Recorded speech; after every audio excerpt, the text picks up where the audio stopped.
यह वह दौर था जब भारत क्रिकेट में अपना कदम आजमा ही रहा था, जब टीम को जीतने नहीं बस खेलने वाली टीम के रूप में देखा जाता था। तभी भारतीय टीम में एक असाधारण सा दिखने वाला ऑलराउंडर्स की एंट्री हुआ, जिसने अपनी जादुई गेंदबाजी और लाजवाब बल्लेबाजी से पूरे विश्व क्रिकेट को प्रभावित किया। यह खिलाड़ी अपने समय के महानतम ऑलराउंडर्स में से एक थे।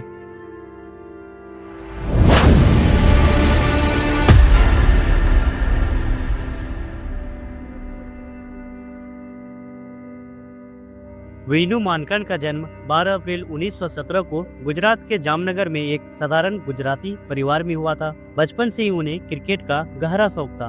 उनके शहर जामनगर में महाराजा रणजीत सिंह जी और महाराजा दिलीप सिंह जी के क्रिकेट प्रेम का ऐसा माहौल था जिसने युवा वीनू मानकंड के दिल में क्रिकेट के लिए जुनून भर दिया। जब वीनू मानकंड 16 वर्ष के थे तब वह एक दिन अपने दोस्तों के साथ क्रिकेट खेल रहे थे। तभी वहां से महाराजा रणजीत सिंह जी के भतीजे महाराजा दिलीप सिंह जी अपनी कार से गुजर रहे थे।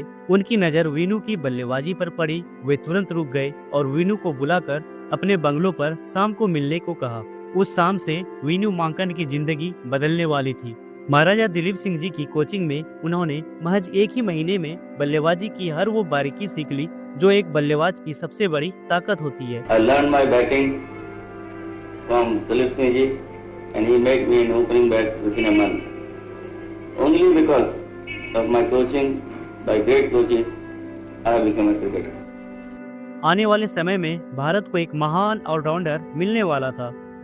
साल 1932 और 1933 में सिर्फ 17 साल की उम्र में ही वीनू ने नवानगर की टीम से शानदार प्रदर्शन करना शुरू कर दिया। फिर 1936 और 1937 के रणजी ट्रॉफी में उन्होंने सिर्फ 4 मैचों में 321 रन बनाए और पूरे टूर्नामेंट के सबसे ज्यादा रन बनाने वाले की सूची में शामिल हो गए। अब उनका भारतीय टीम में चयन लगभग तय दिख रहा था, लेकिन तभी द्वितीय विश्व युद्ध छिड़ गया और वीनू मानकंड को अपने सपने को पूरे करने के लिए 10 सालों का लंबा इंतजार करना पड़ा।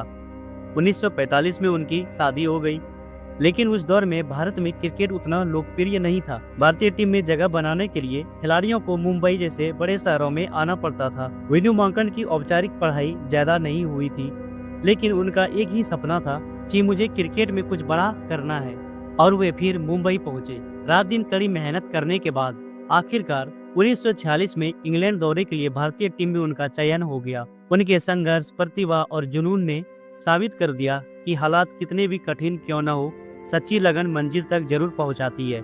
इस दौरे में उन्होंने 3 टेस्ट मैचों में बल्ले और गेंद से प्रभावशाली प्रदर्शन किए। इसके बाद फर्स्ट क्लास सीजन में 1120 रन और 129 विकेट लेकर ऑलराउंडर डबल हासिल करने वाले पहले भारतीय खिलाड़ी बने। Mankad was an automatic choice for the Indian team's tour of England in 1946. It was befitting that he should make his debut in official Test cricket at Lord's.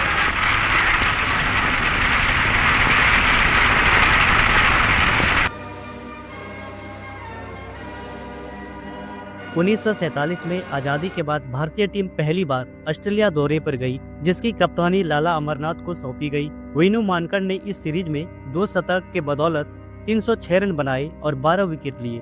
हालांकि Australia इस series को 4-0 से जीत गई, लेकिन इसी सीरीज में वीनू मानकंड ने Australia के बल्लेबाज बिल ब्राउन को नॉन स्ट्राइक एंड पर रन अप के दौरान क्रीज से बाहर निकलने पर रन आउट कर दिया। यह तरीका इतने चर्चित हुआ कि आज भी क्रिकेट के इस कानून को मानकडिंग कहा जाता है। इस दौरे के बाद वीनू मानकंड के दमदार ऑलराउंडर प्रदर्शन के लिए उन्हें इसी साल Wisden cricketer of the year के सम्मान से नवाजा गया।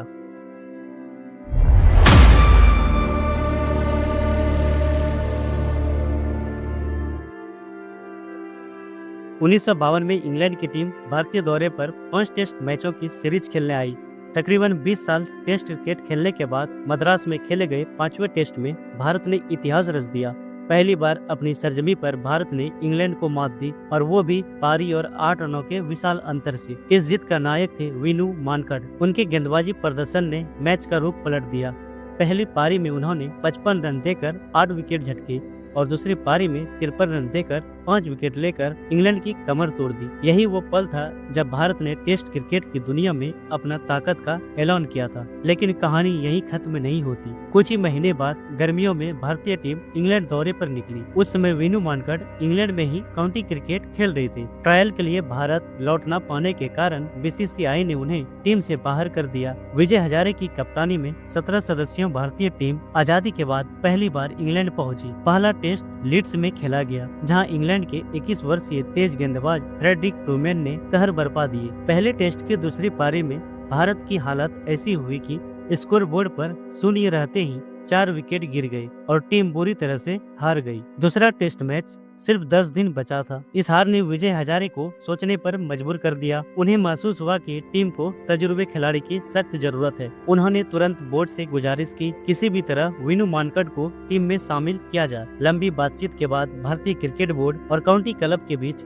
समझौता हुआ। आखिरकार वीनू मांकड़ को टेस्ट खेलने की अनुमति मिल गई। टीम में लौटते ही वीनू मांकड़ आत्मविश्वास से बोले, मैं फ्रेडरिक ट्रूमैन को देख लूंगा। दूसरा टेस्ट लॉर्ड्स के ऐतिहासिक मैदान पर खेला गया। मांकड़ ने अपने वादे को सच कर दिखाया। पहली पारी में उन्होंने ट्रूमैन जैसे खतरनाक गेंदबाजों की धज्जियां उड़ाते हुए शानदार 72 रन और भारत को 235 रनों के सम्मानजनक स्कोर तक पहुंचाया। इसके बाद गेंद से भी कमाल दिखाया। 73 ओवर की मैराथन स्पेल डालकर 5 विकेट लिए और इंग्लैंड की पारी को रोकने की हर संभव कोशिश की। दूसरी पारी में तो वीनू मांकड़ ने इतिहास ही लिख दिया। बल्लेबाजी करते हुए उन्होंने अपनी करियर की सर्वश्रेष्ठ पारी खेले। 184 रनों की गगनचुंबी इनिंग। उनके हर शॉट्स पर लॉर्ड्स की दर्शक दीर्घा में तालियों से गूंज उठती थी। अंग्रेज दर्शक भी उनकी प्रतिभा के कायल हो गए थे। लॉर्ड्स के मैदान पर एक ही टेस्ट मैच में शतक और 5 विकेट हाउल लेने वाले पहले भारतीय खिलाड़ी बने। भले ही भारत ये मैच और सीरीज दोनों हार गया, लेकिन यह मुकाबला क्रिकेट इतिहास में हमेशा के लिए मानकंड टेस्ट के नाम से अमर हो गया। इस ऐतिहासिक टेस्ट का नजारा देखने इंग्लैंड की महारानी भी स्टेडियम में मौजूद थी।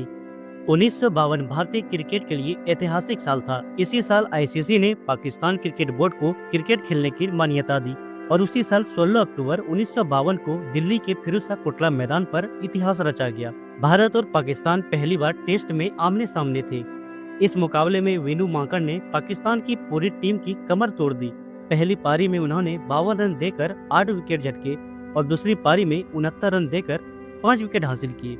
इस घातक गेंदबाजी के दम पर भारत ने अपना पहला टेस्ट, वो भी पारी और 70 रनों के विशाल अंतर से जीत ली। फिर 1955 में भारत ने पहली बार न्यूजीलैंड के खिलाफ टेस्ट सीरीज खेली। उन्होंने 223 रनों की ऐतिहासिक पारी खेली और भारत के पहले बल्लेबाज बने जिन्होंने क्रिकेट टेस्ट में डबल सेंचुरी बनाई। इस मैच को भारत ने पारी और 27 रनों से जीत ली। वीनू मांकड़ यहीं नहीं रुके और इसी सीरीज के 5वें टेस्ट में मद्रास की धरती पर मांकड़ ने फिर इतिहास रचा। उन्होंने 231 रनों की शानदार पारी खेली और पंकज रॉय के साथ पहले विकेट के लिए 413 रनों की साझेदारी कर डाली। यह साझेदारी 50 साल तक वर्ल्ड रिकॉर्ड बनी रही और भारतीय क्रिकेट के स्वर्णिम पन्नों में दर्ज हो गई। भारत ने यह टेस्ट भी पारी और 109 रनों से जीता और सीरीज को 2-0 से अपने नाम किया। फिर 1959 में वीनू मांकड़ का आखिरी इंग्लैंड दौरा हुआ। इस दौरे पर वे सभी मैच नहीं खेल पाए, लेकिन एक मैच में उन्होंने 73 ओवर की लंबी गेंदबाजी कर 5 विकेट हासिल किए। हालांकि उनकी बल्लेबाजी उस चमक को नहीं दोहरा पाए और इसी दौर के बाद उन्होंने अंतर्राष्ट्रीय क्रिकेट को अलविदा कह दिया। क्रिकेट से रिटायरमेंट के बाद वीनू मांकड़ ने अपना जीवन युवा खिलाड़ियों को गढ़ने में लगा दिया। उनके बेटे अशोक मांकड़ भी भारत के लिए खेले और आगे चलकर मुंबई क्रिकेट का जाना पहचाना नाम बने। 1973 में वीनू मांकड़ को पद्म भूषण से सम्मानित किया गया और 2021 में आईसीसी ने उन्हें अपने हॉल ऑफ फेम में शामिल कर उनकी विरासत को अमर कर दिया। 21 अगस्त 1978 को मुंबई में मात्र 61 वर्ष की उम्र में वीनू मांकड़ इस दुनिया को अलविदा कह गए, लेकिन उनके किस्से, उनके रिकॉर्ड और उनकी विनम्रता हमेशा भारतीय क्रिकेट की आत्मा का हिस्सा बने रहे। वीनू मांकड़ उस दौर के विश्व क्रिकेट के महानतम ऑलराउंडर में से एक थे। उन्होंने कई रिकॉर्ड बनाए, कई मैच जिताए, लेकिन कभी अहंकार को अपने पास भटकने नहीं दिए। भारतीय क्रिकेट इतिहास में कपिल देव को महान ऑलराउंडर माना जाता, लेकिन सच ये है कि कपिल देव से पहले वीनू मांकड़ भी उतने ही नहीं बल्कि कई मायने में उनसे बड़े ऑलराउंडर थे। फर्क सिर्फ इतना था कि 60 के दशक से पहले भारत पूरे साल में मुश्किल से 2 या 3 ही टेस्ट मैच खेल पाते थे, जबकि कपिल देव के दौर तक अंतर्राष्ट्रीय क्रिकेट का फैलाव विस्तार हो चुका था और मौके भी कई ज्यादा मिलते थे। कपिल देव के आंकड़े शानदार है, लेकिन सीमित अवसरों के बावजूद विनू मांकड़ ने जो प्रदर्शन किया उसने उन्हें क्रिकेट इतिहास का महानतम ऑलराउंडर बना दिया। ऐसे ही क्रिकेट की अनसुनी कहानियां जानने के लिए हमारे चैनल को सब्सक्राइब करें। अगर वीडियो पसंद आया हो तो लाइक जरूर करें। जय Hind. The Mayor of Bombay, Mr. G.S. Desai, gave a reception in honor of Vinu Mankad, India's ace cricketer, for his record-breaking feat of completing the fastest test double. Mr. Justice Tendulkar presented Mankad with a cheque. Accepting the presentation, the distinguished sportsman expressed the hope that more cricket records would be broken by Indian players in the future.